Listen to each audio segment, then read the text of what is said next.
friends, guests, affiliates, for 5 seconds, please look up at the ceiling. Please look up. Does it look like a modern exhibition center? In fact, what you're looking at is an old, disused, broken factory, which has been partly resuscitated by the strength of UBM. Therefore, we have an air-conditioned premises.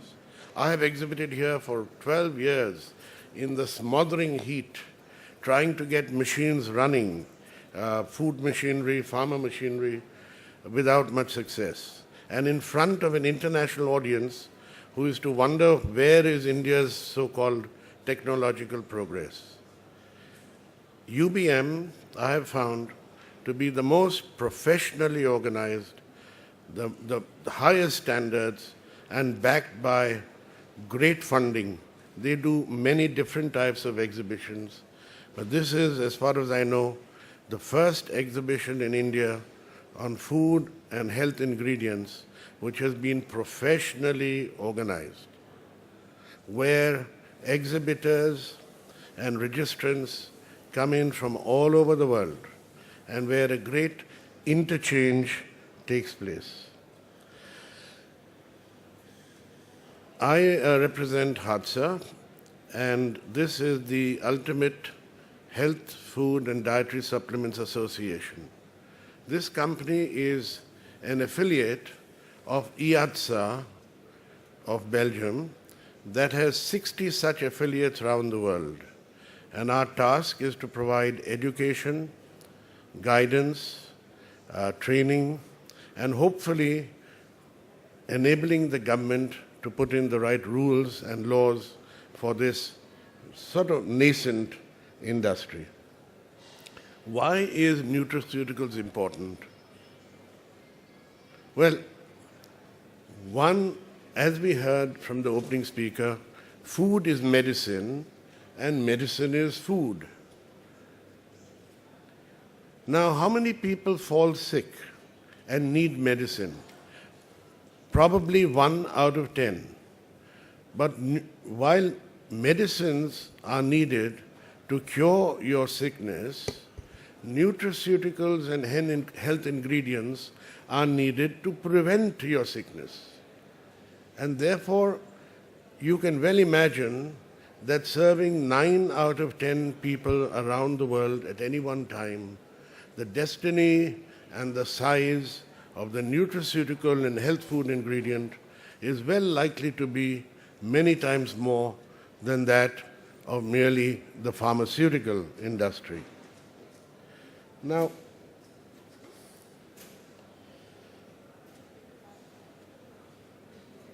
one of the very interesting benefits that we get from such an international exhibition and conference is that it results in an increase in the export of Indian products.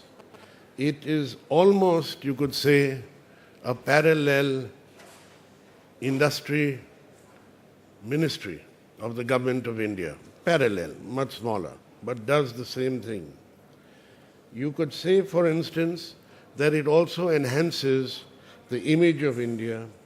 It brings together, as exhibitors and as registrants and visitors, people from India and Pakistan, from Israel and Iraq, from America and Syria. And to that extent, one could say that it is a small parallel Ministry of External Affairs. Also, it attracts overseas visitors, which then fill our hotels and restaurants, many of whom come to India in their private capacity, captivated by this country. And to that extent, such exhibitions and events are really a mini Ministry of Tourism. Finally, the technology exchange that takes place in such events, the exposure of overseas people to the latest Indian technology and academia, the exposure of us Indians and all our factory people and technicians and designers to the latest designs of European machinery in the food industry, the seeing of new ingredients that we did not know in India would enhance the absorption of food in our bodies. All this leads me to believe that the research centers that Sri Kambata wanted to see in India, well, this itself over here is a mini research establishment. It is a small microcosm of the Department of Science and Technology of the government. Now, it should be our endeavor, therefore, that these two parallel organizations don't remain parallel, but start converging and meet together. Events like this have similar objectives, as I just explained, to many ministries of the Government of India. The efforts of each of them fulfills the objectives of the other.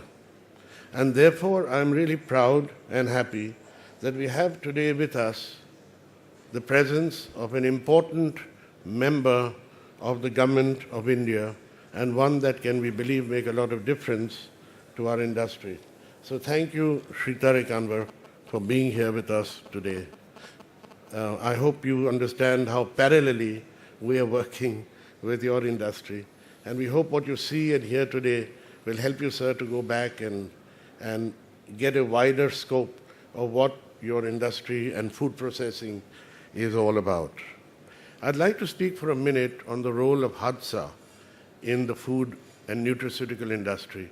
HADSA stands for the Health and Dietary Supplements Association of India.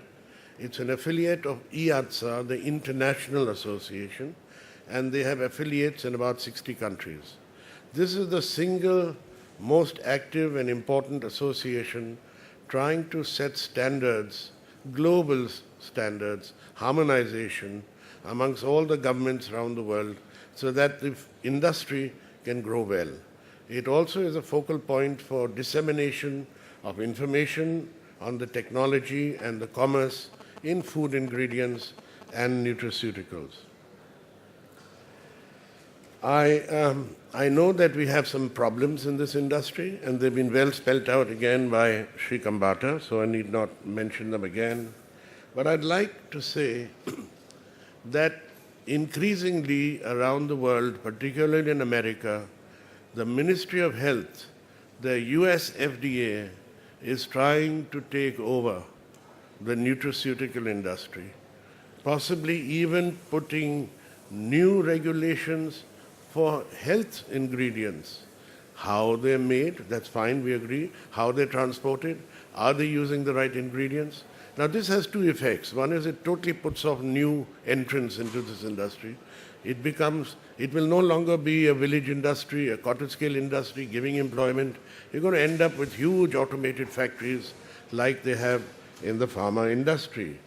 Now, I believe, sir, that this is not necessarily in the interest of the nutraceutical and health food industry. I would much rather, sir, that you use your influence to pull us back from this direction that the government seems to be taking. And sir, let your ministry take the credit for the glory and technology that is ours and that we will bring to India. Thank you, sir. Think about this event over here. The best event for food ingredients and health ingredients held in India ever. Up till now, there have been small little exhibitions in football fields and that sort of thing. But thank God that UBM has managed to put together the best in food ingredient suppliers and scientists in India and overseas. As you can see, this enormous melange taking place in front of you gives India more technology and more exports. You're following very quickly the suggestion made by our Minister of State for Food Processing. Well done. UBM is dynamic, right? So that's going to be a great addition. You'll need much more space, of course, and absolutely the right way.